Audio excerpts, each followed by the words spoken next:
Hi friends, வணக்கம். Mini rava idli எப்படி செய்கிறதுன்னு பார்த்துருவோம். ஒரு கப் ரவைக்கு 3/4 கப் தயிர், புளிக்காத தயிராக சேர்த்து நல்லா மிக்ஸ் பண்ணி எடுத்து வச்சுருக்கேன். இது ஒரு அரை மணி நேரம் ஊறட்டும். அது ஊறுறதுக்குள்ளே நம்ம இதுக்கு சூப்பரான ஒரு சைட் டிஷ் ரெடி பண்ணிடுவோம்.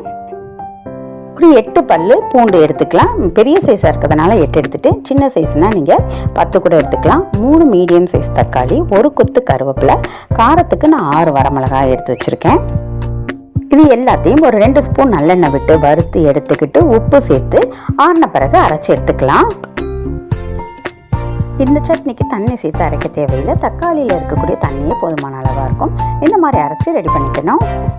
ஒரு கடாயில் எண்ணெய் 1 ஸ்பூனு, நெய் 1 ஸ்பூன் போட்டுட்டு கடுகு, உளுத்தம்பருப்பு, கடலைப்பருப்பு பொரிஞ்ச பிறகு ஒரு பெரிய சைஸ் வெங்காயத்தை பொடியாக நறுக்கிக்கலாம். ஒரு பச்சை மிளகாய், ஒரு துண்டு இஞ்சி எல்லாம் நறுக்கி போட்டு வதக்கிட்டு கருவேப்பிலை, உப்பு, மல்லித்தலை, மஞ்சத்தூள் போட்டு வதக்கி எடுத்து வச்சுக்கலாம். அப்படி வெங்காயம் வதக்கும் போதும் கொஞ்சமாக பெருங்காயத்தூளும் ஆட் பண்ணிக்கோங்க. நம்ம ஊற வச்சுருந்த ரவையில் இந்த வெங்காயத்தை சேர்த்துட்டு தேவையான அளவு, மாவுக்கு தேவையான அளவு உப்பு போட்டுட்டு கொஞ்சம் ஆப்ப சோடாவும் போட்டு நல்லா மிக்ஸ் பண்ணி எடுத்துக்கலாம். இந்த மாதிரி குட்டி இட்லி தட்டில் நம்ம நெய்யவோ எண்ணெயோ தடவிட்டு மிக்ஸ் பண்ண மாவை ஒரு ஸ்பூனால் எடுத்து ஊற்றிக்கலாம். அப்புறம் இட்லி பாத்திரத்தில் வச்சு வேக விட்டுருவோம். ஒரு 20 நிமிஷம் வேகட்டும். மூடி வச்சுருவோம். வெந்ததுக்கப்புறம் அதை எடுத்துகிட்டு ஆறின பிறகு இந்த மாதிரி ஸ்பூனை தண்ணியில் நினச்சி எடுத்துட்டோம் அப்படின்னா ரவா மினி இட்லி ரெடி ஆகிடும்.